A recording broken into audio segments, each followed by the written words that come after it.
listening to 40 Weeks, a production of the Pregnancy Podcast with Vanessa Merton. Visit pregnancypodcast.com/week for all of the 40 Weeks resources and sign up with your due date to get each episode delivered to your inbox when you start a new week of your pregnancy. Thank you for tuning in to the 40 Weeks podcast. Welcome to week 5. You have 35 weeks to go. You can see a picture of what your baby looks like this week, read the transcript, and access the additional resources for week 5 at pregnancypodcast.com/week5. This week, your poppy seed-sized baby has grown to about the size of an apple seed.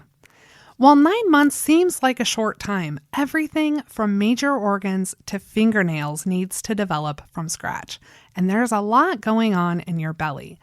The cluster of cells that will become your baby's heart has already formed, and this week the heart begins to divide into chambers and beat and pump blood. Your baby looks more like a tadpole right now, and they're rapidly growing. While all the groundwork is being laid for the major organs to form, the brain and spinal cord are also beginning to develop. By now, you should have missed your period. That's one of the more obvious indications that you're pregnant. A home pregnancy test can confirm what you may already suspect, that you're having a baby. While you should be able to verify that you're pregnant this week, it's still going to be a little while before anyone would be able to tell. So enjoy fitting into your favorite jeans while you can. As tempting as it may be, you may not want to run out and tell everyone that you're pregnant immediately. While I don't want to alarm you, miscarriage is more common than you may realize. Rates of miscarriage are very confusing, but the most widely accepted statistic is that 10 to 15% of clinically recognized pregnancies result in a loss. According to the American College of Obstetricians and Gynecologists, early pregnancy loss is common, occurring in 10% of all clinically recognized pregnancies. Approximately 80% of all cases of pregnancy loss occur within the first trimester. And that's why a lot of people wait until 12 weeks to make a public announcement.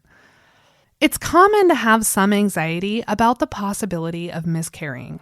Especially early on, you might have some signs or symptoms of pregnancy, but you don't look pregnant yet and you can't feel your baby moving or kicking.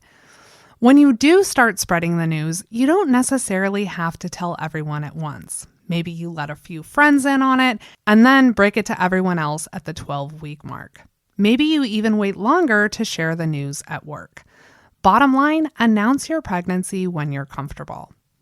Growing a tiny human can be exhausting, and you might feel very wiped out at the end of the day.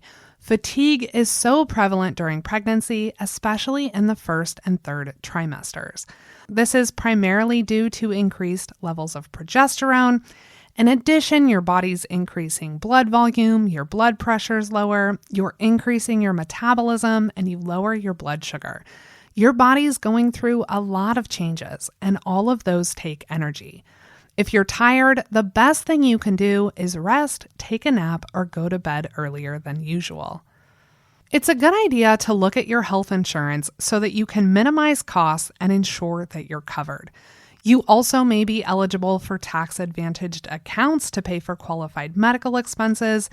If you're not in a financial position to obtain insurance or to utilize tax-advantaged accounts, you may be able to get assistance with coverage. For more in-depth information, check out the Pregnancy Podcast episode on insurance at pregnancypodcast.com/insurance. This is an excellent time to start thinking about what type of birth you want and whom you would like as your care provider. While hospitals are the most common venue for birth in the United States, you may also consider a birth center or a home birth. If you had a previous cesarean, you may be considering a VBAC or a vaginal birth after cesarean. Depending on your insurance and the birth you want, you may have access to a doctor or a midwife.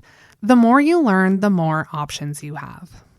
A tip for dads and partners: your wife, girlfriend, or partner is going to have to cut out any significant bad habits as soon as they find out they're pregnant. So try to be as supportive as possible. A perk for you is that you're getting a designated driver for the next 9 months, but don't take that as a license to go party every weekend. Make sure that you're planning nights that don't involve alcohol so your significant other doesn't feel left out. Thank you for tuning in to the 40 Weeks podcast. You can see the full transcript and all of the resources for this episode at pregnancypodcast.com/week5. Next week, your baby's face starts to take shape. And until then, I wish you the very best in your pregnancy journey.